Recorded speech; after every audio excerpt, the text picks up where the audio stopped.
السلام عليكم ورحمة الله وبركاته. النهاردة بقى يا حبايبي هنصلي على رسول الله عليه أفضل الصلاة والسلام، وهنقول بسم الله الرحمن الرحيم، وهنعمل بسيسة اللي هي دقيق الذرة الأصفر ده، عارفينه؟ أو الأبيض، في أبيض منه برضو اللي هو دقيق ذرة.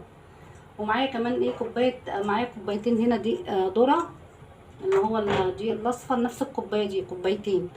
وهنا كوبايه واحده بس دقيق اللي هو دقيق القمح، اللي هو الدقيق الزيرو اللي احنا بنعمل منه العيش. هنحطهم على بعض كده، ونحط عليهم ذره الملح دي، شويه ملح صغيرين جدا عشان دي سنه يعني. وهنقلبهم كده مع بعض.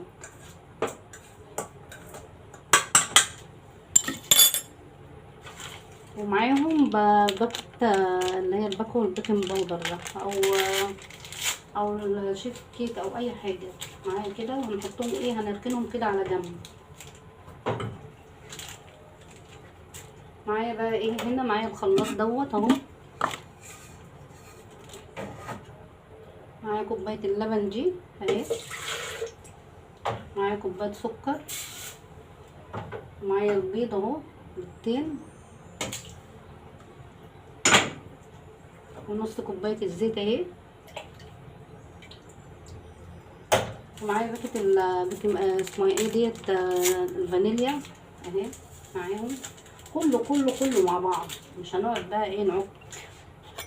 ومعايا بقى معلقه خل. معلقه الخل دي بتخلي الحاجه حلوه بقى، فاتحه يعني وايه وهشه كده وحلوه. معايا معلقه عشان زفرت البيض برضه. شويه كمان، هنضربهم بقى وارجع لكم. خلاص انا ضربتهم بقى في الخلاط، ومعايا الدقيق اهو، قلبته بالمعلقه يعني، قلبت الدقيق كله كده ببعضه بالبيكنج باودر وكده اهو. الدقيق دوت عملته في الخلاط اهو، هنروح حاطينه عليه كله كده.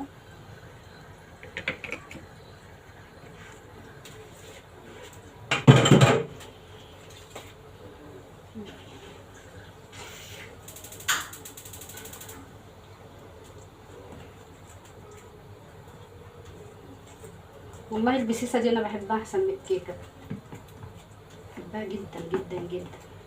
اهي في ناس ما بتعرفش تعملها، احنا من زمان يعني ايه، كانت والدتي يعني بتعملها، وكلنا كانوا بيحبوها يعني، كانت على طول يعملوها. هي دي ذرة بس، وكوبايه دي ابيض.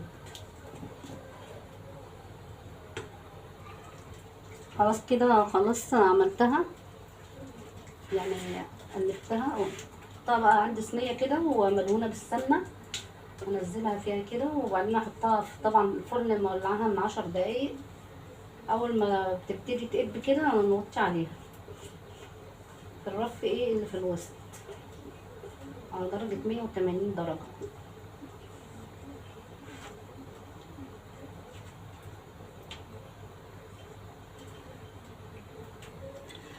خلاص كده هاخدها بقى الصينيه دي، ارزعها رزعتين على قلبها كده على الرخامه، واحطها في الفرن، ولما تطلع بقى شوفوها. خلاص طلعت الصينيه، هي جميله ازاي. اقطعها بقى طبعا، لما تطلعوها اختبروها بسكينه او اي حاجه، اعملوها كده. لو لقيتوا السكينه نضيفه طبعا مش هيبقى فيها عجين ولا حاجه، تبقى هي كده استوت. هنقطعها بقى، تتقطع بكل سهوله مع وش. انا والله بحبها عن الكيكه بصراحه. شوفوا بقى الجمال عامله ازاي، جميله جميله والله. بصوا فاتحه وجميله ازاي. ايه رايكم بقى في البسيسه الجميله دي؟ حتى هي كمان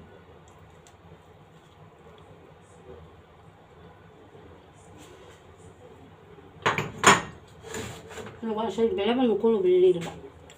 دلوقتي بقى يا حبايبي اقول لكم الفيديو خلص، وتعالوا اتفضلوا معانا، واشوف وشكم بخير ومع الف سلامه.